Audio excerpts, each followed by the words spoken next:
Leitura devocional do Evangelho de João, no capítulo 12, a partir do versículo de número 27. Diz assim: Agora minha alma está angustiada, e o que direi? Pai, salva-me desta hora? Não, pois foi precisamente com este propósito que eu vim para esta hora.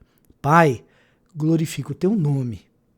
Então veio uma voz do céu: Eu já o glorifiquei e ainda o glorificarei. A multidão que ali estava e que ouviu aquela voz dizia ter havido um trovão. Outros diziam: foi um anjo que lhe falou. Então Jesus explicou: Não foi por minha causa que veio esta voz, e sim por causa de vocês.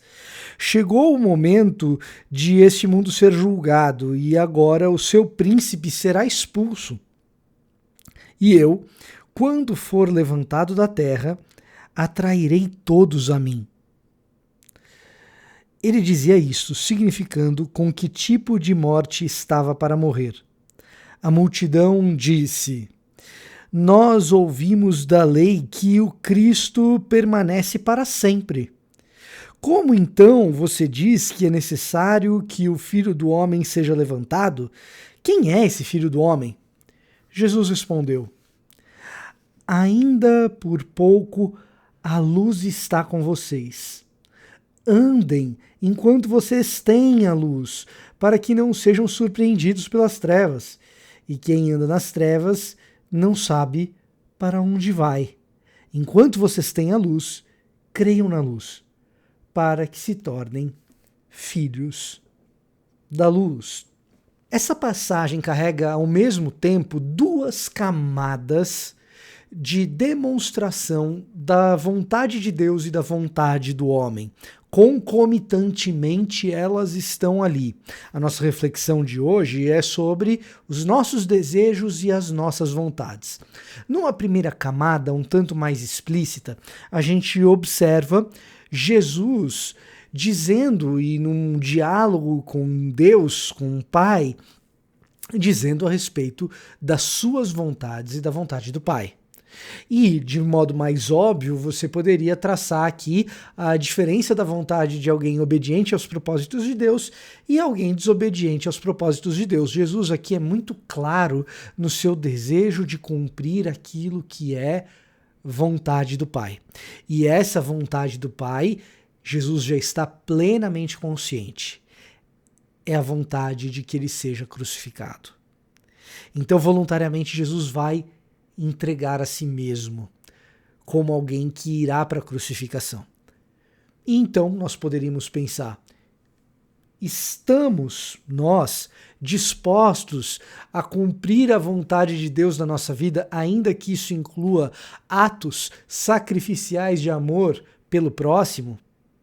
E talvez você esteja disposto a pensar como eu pensei e como eu penso quando eu chego diante de uma palavra como essa e sou repreendido pelo Espírito e sou repreendido por Deus, de pensar o seguinte: será que Deus requer de mim um amor sacrificial? Bom, se você é casado e é homem, sinto lhe informar. Paulo diz o seguinte: maridos, amem suas esposas como Cristo amou a igreja. Se isso não é amor sacrificial, eu não sei o que pode ser. E de qualquer forma, o mandamento bíblico de amar ao outro como a si mesmo inclui então colocar em pé de igualdade com os meus desejos o bem do próximo. E há algo de sacrificial nisso, não resta dúvida. Portanto, sim, sempre cabe a reflexão. Será que estamos dispostos a fazer aquilo que Deus nos comissionou para fazer, mesmo que isso custe o nosso bem-estar?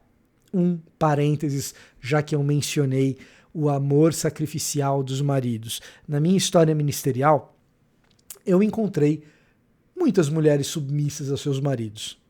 O que eu nunca encontrei é um marido que amou a esposa como Cristo amou a igreja.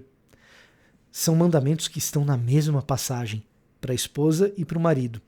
Curiosamente, ainda que eu tenha encontrado muitas mulheres submissas e nenhum marido que amou sua esposa como Cristo amou a igreja, nós insistentemente falamos sobre submissão e nada falamos sobre o amor sacrificial, ou quase nada falamos sobre o amor sacrificial, em especial de maridos.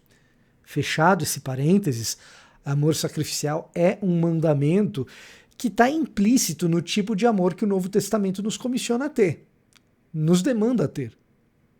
O Novo Testamento diz para a gente amar o inimigo. E é um sacrifício primeiramente intelectual, de você identificar alguém como seu inimigo e então intelectualmente já abrir mão dessa noção de desejar o mal dele, de prejudicá-lo, da sua autopreservação que o prejudicará, para no lugar disso exercitar amor por ele, desejar o bem dele e trabalhar em prol do bem dele. Uau! Sacrificial.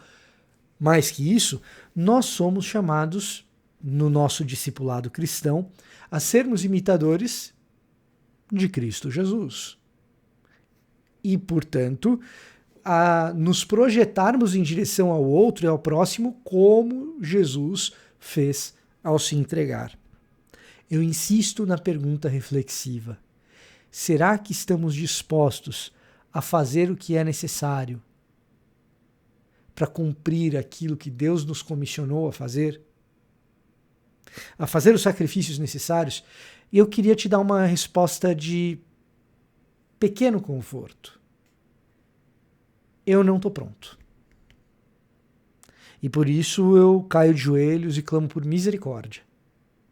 Porque eu devo admitir, eu não estou pronto. Então, se a sua resposta é a mesma, sou solidário. Estamos na mesma situação. Agora, há uma segunda camada em que vontade humana e vontade de Deus entram numa espécie de colisão aqui.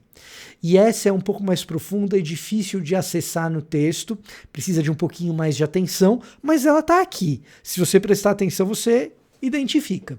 Que é a seguinte: a resposta que esses que estão em volta de Jesus dão a respeito do Messias. Olha, a gente sabe que o Messias é reinar para sempre. Como que você está dizendo que você vai ser crucificado? Que filho do homem é esse? Que show da Xuxa? Não, show da Xuxa é outra história. Que filho do homem é esse que vai morrer? De onde você está tirando essa ideia? E obviamente Jesus está tirando essa ideia das Escrituras, do texto. E então, a resposta que Jesus dá é meramente: vocês não estão enxergando direito. Aproveitem para enxergar enquanto a luz ainda está com vocês. Porque uma hora eu não vou estar aqui e vocês vão acabar se desviando e escolhendo outro caminho. Se comigo aqui, eu que sou a luz, vocês não estão identificando quem é o verdadeiro Messias, semigo, vocês vão estar nas trevas, será que vocês vão aceitar o verdadeiro Messias e a libertação que os espera? Essa é a lógica do que Jesus está dizendo aqui. Basicamente, diz respeito às expectativas interpretativas que nós temos das Escrituras e também da realidade. Não é meramente na vontade de fazer para o dia de amanhã, é na vontade de identificar o que é verdadeiro da parte de Deus e o que é mentiroso da parte de Satanás, o que é mentiroso da parte desse mundo caído.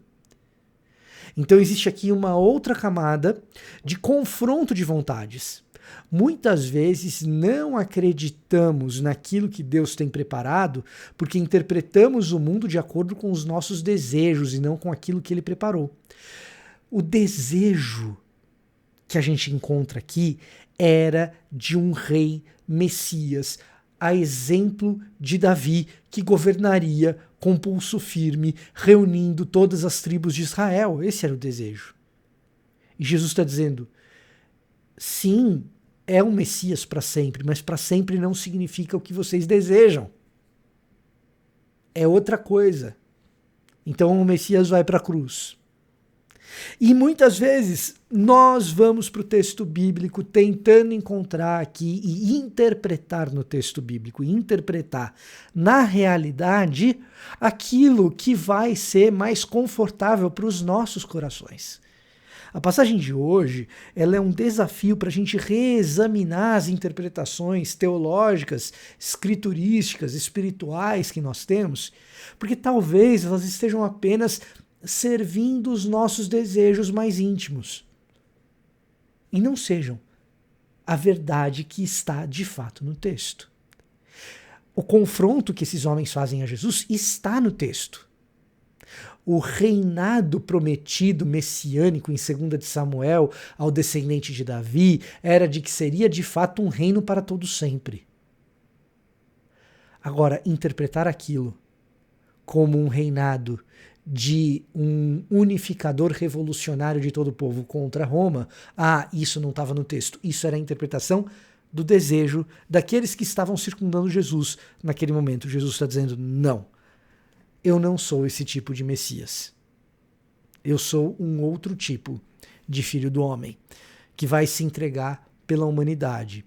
E então, gente de toda língua, toda tribo, todo povo, toda nação, virá até o Deus das tribos que um dia Davi unificou. Se você acredita no trabalho que nós estamos desenvolvendo aqui nesse canal, você pode nos ajudar a chegar mais longe. Uma das maneiras é pelo clube de membros. Outra coisa que você pode fazer é enviar a sua doação diretamente pelo Pix que está aqui na descrição, ou comprar livros e bíblias pelos links da Amazon que você também encontra na descrição desse vídeo. Eu conto com a ajuda de vocês. Muito obrigado. Até o próximo devocional.